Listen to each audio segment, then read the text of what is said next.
Halo, assalamualaikum warahmatullahi wabarakatuh. Jumpa lagi dengan saya AMR, ya, yang mana pada hari ini, tepatnya Jumat tanggal 18 Februari 2022, saya mencoba untuk mereaction, ya, tentang bisnis Memiles, bisnis Mimiles dalam hal ini, mulai dari reaction untuk KBMI, karena saya adalah orang KBMI juga. Jadi paling tidak untuk part 1 video saya ini, saya akan menjelaskan apa tupoksi KBMI yang nyata-nyata sampai detik hari ini, bagaimana dan apa yang terjadi. Nah, sejak berdirinya KBMI, Keluarga Besar Mimiles Indonesia, ini adalah harapan satu-satunya bagi seluruh member senusantara, yang mana KBMI selaku wadah customer lah yang paling pantas, ya, paling pantas untuk membawa aspirasi-aspirasi para member, baik itu customer yang ingin datanya hilang, kemudian customer yang tidak paham bagaimana tentang aplikasi Mimiles ini, kemudian juga customer yang sangat butuhkan untuk refund dan aspirasi refund pada waktu itu, ya, Pak Sanjay dalam hal ini owner ACM Mimiles itu sudah menyetujui refund. Makanya saya pribadi, ya, bersama teman-teman pengurus KBMI diperintahkan, ya, diberi mandat, diberi tugas untuk mendata teman-teman yang ingin refund. Cuman karena saya melihat ada keraguan, ya, saya melihat dengan mata kepala sendiri bahwa ada keraguan, sehingga saya berbahasa bukan refund pada waktu itu, tapi berbahasa peralihan. Nah, ini supaya saya nggak kejebak juga di dalam situasi-situasi yang diciptakan, yang mana situasi itu bisa menjebak, ya, menjebak untuk semuanya. Nah, sekarang setelah saya melihat kekurangan, kelebihan, dan segala situasi yang tidak lagi dianggap sesuai tupoksi wadah KBMI, maka saya mengundurkan diri. Ya tentunya dengan pengunduran diri saya ini banyak lika-likunya, ya. Diantaranya saya melihat ketimpangan di dalam. Saya melihat tidak layak lagi suatu organisasi yang pengurus-pengurusnya sangat arogan gitu loh. Ketika para teman-teman pengurus mengajukan atau mengangkat aspirasi para member, itu justru pengurus-pengurus yang punya kepentingan lebih penting itu justru menghalangi, bahkan ada yang sampai ngancam loh, ya. Saya sebut aja atas nama Bu Heni yang diancam sampai mau dibunuh. Waduh, ini nggak masuk akal nih. Ini yang saya perasaan saya tidak betah lagi untuk tetap berada di suatu organisasi yang mana organisasi ini kita anggap bisa beribadah, bisa beramal untuk membawa aspirasi customer, namun sebaliknya 180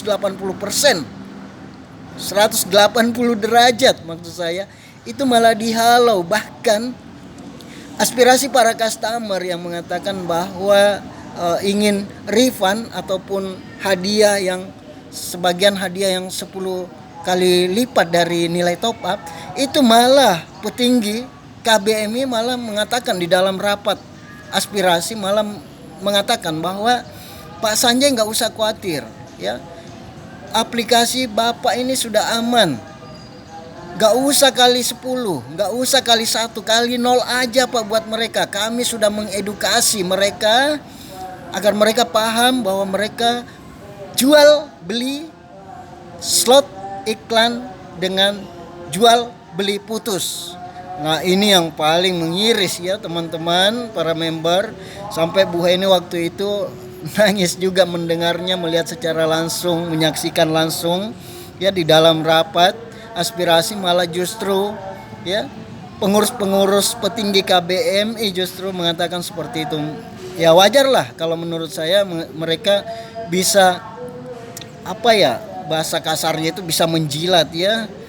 Itu wajar, sangat wajar, karena mereka itu cuma top up di bawah 1, 2, 3, ada yang di bawah 5 juta ya. Yang bertahan di KBM itu top upnya hanya istilahnya satu orang yang masih agak lumayan lah di atas 5 juta top upnya. Tapi rata-rata yang keluar itu top upnya lebih dari 10 bahkan 100 juta ke atas, bahkan ada yang sampai hampir 1 M. Ya, saya sendiri menghampiri setengah M ya nilai top up saya, dan saya melihat sangat-sangat enggak beres lagi, enggak sesuai tupoksi nih. Satu organisasi yang legal ya, enggak sesuai tupoksi. Maka dari itu teman-teman para customer, saya Andi AMR tetap berkomitmen untuk terus berjuang demi member 700.000 customer se-Nusantara, bahkan lebih. Saya tetap konsisten untuk terus berjuang ya demi semuanya, dengan cara, karena saya paham aturan, maka dalam part 1 ini saya akan memperlihatkan dulu sebagai bukti kesalahan KBMI, dan dalam sepekan ke depan KBMI akan terlibat kasus yang saya sudah dalami dan saya sudah A1-kan ya. Nah, kita lihat dulu. Ketika KBMI sudah terjerat dengan kasus tersebut, maka kesempatan para customer bisa langsung ke kantor ACM, kantor Mimal. Saya akan menginformasikan nanti. Kalau perlu ikut saya ya, yang sudah terdaftar untuk ikut saya, yang secara langsung membawa aspirasi itu 200 sekitar 280-an orang, hampir 300 orang customer yang berada di Jakarta. Kemudian yang berada di luar Jakarta ya, saya berharap nantinya bisa ikut juga. Mungkin ada yang mewakili gitu. Contoh, saya sudah mengajak juga beberapa mahasiswa yang bisa mewakili keluarganya yang sudah ikut bisnis ini ya. Bisnis ini kemudian mereka siap untuk orasi bahkan sampai ke DPR atau istana presiden sekalipun. Nah, ini kita sementara atur semua, tapi untuk video saya part 1 ya, bongkar modus ya, part 1 ini ya, ini akan kita nunggu untuk part 2-nya. Kita lihat dulu dalam sepekan ini, kalau memang sesuai aturan hukum KBMI sudah kejerat dengan proses hukum, ya barulah kita bisa menuju ke tepat sasaran yang lebih tepat lagi. Nah, itu prosedurnya Bapak Ibu ya, teman-teman para customer. Saya kalau mendalami satu kasus, saya tidak pernah gegabah gitu ya. Saya melihat semua secara detail ya, kemudian mengatur strategi juga secara detail, dan tentunya jarang ya sia-sia. Insya Allah jika Allah menghendaki, seluruh customer akan membalaskan sakit hati terhadap harapan-harapan PHP-nya selama ini yang di PHP oleh oknum baik pihak manajemen maupun pihak yang mengatasnamakan dirinya sebagai wadah customer atau KBMI, Keluarga Besar Mimos Indonesia. Ya, sekali lagi sekaligus saya menginformasikan di VN saya kali ini bahwa selama ini saya diam ya, bukan berarti saya mengalah, bukan berarti saya menyerah untuk terus berjuang demi customer, tapi saya diam karena istilahnya mengamati secara betul-betul, secara kedalam, alias mendalami semuanya. Dan saatnya saya mulai berstatement, saatnya saya mulai bereaksi, dan kita bersama-sama akan beraksi.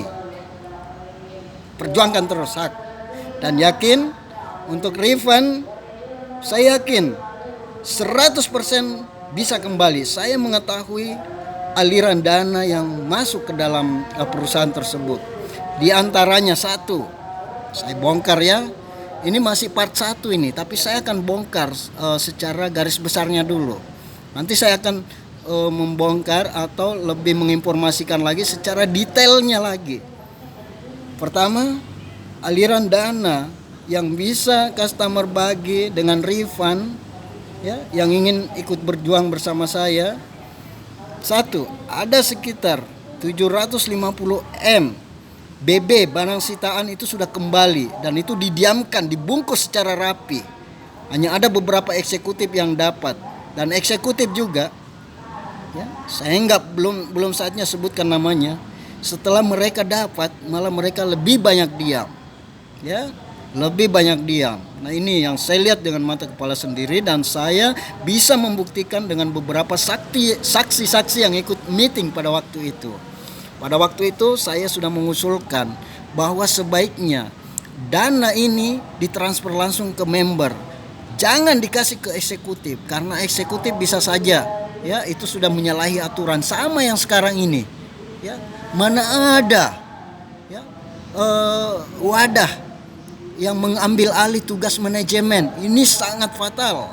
Nah, ini lagi modus. Saya menganggap bahwa ini modus karena sudah terjadi berulang-ulang. Pak Sanjay harus mempertanggungjawabkan hal ini ya. Lihat mata saya, Pak. Saya nggak main-main. Kalau Anda belum juga sadar untuk mengembalikan hak member, mengembalikan kepercayaan member, mengembalikan harapan-harapan yang sudah dititipkan oleh member kepada Anda, ingat, lawan Anda bukan cuma AMR. Ada ratusan ribu di belakang saya. Bahkan saya sudah membangun komunikasi dengan orang-orang yang tahu aturan hukum, orang yang tahu strategi bagaimana cara untuk tidak lolos lagi. Ya, jangan harap ya. Anda sudah tahu siapa saya. Setiap yang saya dalami kasus terbukti kebenarannya. Dan saat ini saya memberikan waktu hanya beberapa waktu ke depan. Lihat aja perkembangan statement saya selalu di video ya. Ingat, saya nggak pilih merek. Kalau Anda mau ya, Pak Sanjay mau benar-benar selamat untuk sementara, boleh hadapi saya dulu ya, secara gentle, Pak. Saya seperti ini karena sudah terlalu keliwat sabar gitu loh. Selalu membawa aspirasi para customer, tapi selalu juga diindahkan dengan alasan gagal. Dengan alasan sistemnya gagal, kita harus ulang lagi nih, sistem baru lagi. Dan tahu nggak? Ini yang kedua nih, setiap Anda membuka sistem aplikasi baru itu ada nilai top up yang masuk itu sampai ratusan miliar loh. Dan itu dianggap tidak ada sama sekali. Karena tidak terrealisasi. Orang-orang yang kasihan yang diajak untuk masuk di setiap sistem yang baru itu malah dianggap gagal dan haknya nggak ada sama sekali gitu loh. Waduh, sampai hati banget. Ada lagi yang namanya KBMI ya,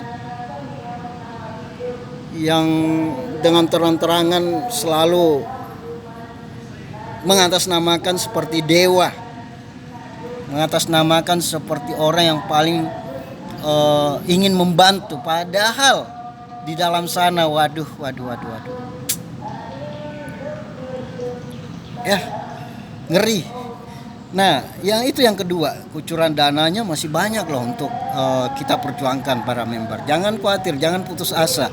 Utamanya teman-teman customer yang sudah kasihan, ada yang sampai sakit bahkan meninggal, ada yang sampai rumahnya ditarik gadai, ada yang sampai pokoknya saya nggak sampai hati lah menceritakan, karena ada 6 ribuan ya yang aktif. Ada 6 ribuan customer member senusantara itu datanya ada sama saya. Dan setiap satu kali klik saya dengan aplikasi WhatsApp itu masuk semua japrian saya ke mereka, dan datanya sangat lengkap, menyebutkan nama, alamat dan lain-lain. Bagi yang belum terkoneksi dengan aplikasi saya akan kirimkan nanti di semua yang sudah terdaftar ya, supaya saya tetap bisa memberikan informasi secara akurat dan secara langsung internal gitu loh ya, secara langsung person, nggak perlu lagi kita harus berkoar-koar di grup ya, yang harus grup besar dan lain-lain. Yang penting cukup kami menginformasikan secara person. Adapun grup yang dibentuk yaitu mungkin hanya orang-orang tertentu yang memang punya kesempatan untuk selalu diskusi yang bisa bergabung di dalamnya. Tapi teman-teman yang kebanyakan sibuk ataupun ada kendala lainnya karena HP dan lain-lain, itu saya akan memberikan informasi secara person gitu, secara WA person. Saya punya aplikasi ya, dan datanya itu yang aktif merespon sudah sekitar 5.000 customer ya, sehingga data ini bisa sangat bisa kita berjuang bersama gitu loh. Dari sekian ratus ribu ada 5.000-an customer yang siap bersatu. Wah, itu sudah luar biasa tuh ya. Beda dulu kasusnya, kenapa dimenangkan, karena nggak ada sekian persen ya member yang merasa dirugikan waktu itu. Kalau sekarang, waduh, jangan harap Anda kebal hukum ya. Jangan harap. Kita sudah dalami semuanya, Pak, dan siap-siap saja ya. Yang ketiga ya, dana. Yang ketiga, ada dana titipan sebesar 50M ditambah beberapa M. Itu saya sudah mendapatkan bukti-buktinya juga ya. Bahkan saya mendapatkan surat kuasa untuk itu. Makanya ada banyak sasaran yang tepat yang akan kita perjuangkan nanti. Tapi sebelumnya kita lihat dulu reaction dan action saya terhadap wadah yang terlalu diandalkan oleh ACM, yaitu KBMI. Kita lihat dalam sepekan, kalau dia nggak kejebak dengan kasus ya, dengan melawan hukum, maka mungkin kita mengatur strategi terbaru lagi nantinya. Tapi kalau dia benar-benar kejebak, maka tidak ada lagi aturan yang menghalangi customer untuk langsung ke kantor ACM. Nantikan VN episode part 2 selanjutnya yang lebih seru. Salam merdeka untuk para customer, tetap harapan, perjuangan, dan lawan kesoliman. Wassalam. AMR.